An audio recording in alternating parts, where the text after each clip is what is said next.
Dahil December na nga ngayon mga kamoma, mamamas ko daw si Ate Diday at saka si Baby Mochi. Kaso si Uncle Fifi at saka si Ate Citre nagmukha ng alien.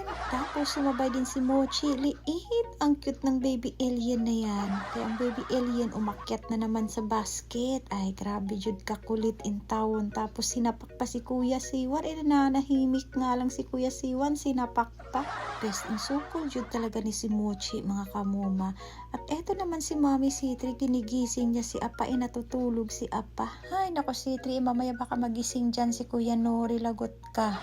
At ayan, kararating nga lang ng moma niyo at nagabihan ang moma. Tapos bumili na rin ako ng isda dahil nga gusto namin mag-ihaw-ihaw. Kung sa Chinese pa ang ihaw-ihaw ay nihaw. Kapag mo kag-istorya, nihaw mo ay mali-mali pag yun. So, ayun nga mga kabuma, nag-crave ang moma yun itong inihaw na isda. Paborito ko talaga to pero hindi ko alam kung ano yung pangalan niya. Basta siya yung isda na may tuldok-tuldok mga kamoma.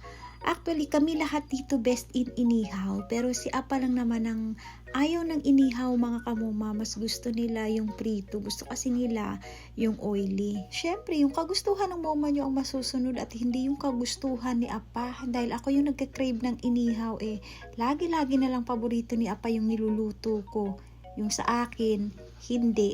Panagsarga ito mag-ihaw ng isda. Yeah, grabe pa talaga itong moma yung nag-ihaw ng isda mga kamoma, nakabikangkang pa. Kaya dili bitaw nagklaro kay panit man na di man sad na ninyo makita. Kaya yung mga alaga namin dito na mga barako nagpapahinga. Tapos syempre si Mikay lagi yan dyan sa tabi namin mga kamoma. Itong video na ito mga kamoma, murag duha na siguro ni Kasimana karon lang nako ni na edit no. Kay hindi talaga ganun kadali mag-edit mga kamoma. Minsan advance tayo mag-edit, minsan naman late. Kaya nakadepende talaga yun sa status ng buhay ni moma nyo. Kaya ngayon deserve ko talaga mag-ulam ng masarap na inihaw mga kamoma.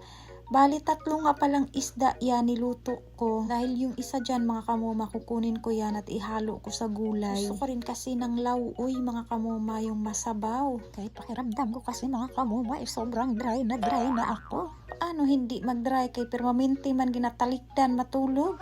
Kunya imong tapad permanente kay puro iring. At dahil hindi ko naman kasi matiis si Apa mga kamoma, nagre-reklamo na panay kasi tingin, panay nuod sa YouTube ng mga mukbang. Kaya ayan, nag-request. Dahil ganahan daw siya mag-samgyupsal mga kamoma, kaya yan ginawa ko na rin Tapos yung sa akin, ginawa ko na rin, nagluto ako ng lauoy. Kaya yan, lutuan natin si Apa ng karne ng elepante, basta ako gulay muna.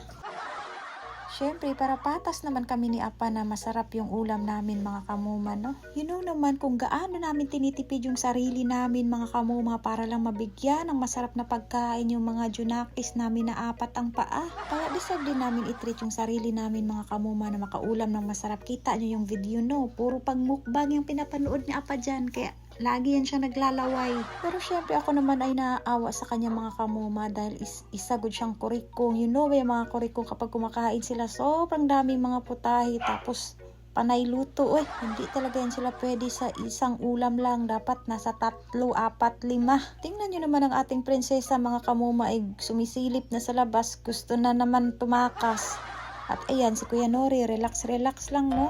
Kaya ito ba si Ate Sito, kailangan mapakapon ko na yan mga kamoma. Sus, kay delikado, no? Kay baka majuntis na naman, no? Kaya ito si Diday Wapa for observation muna. Ay, nako, panay panligaw ni Yowo sa kanya.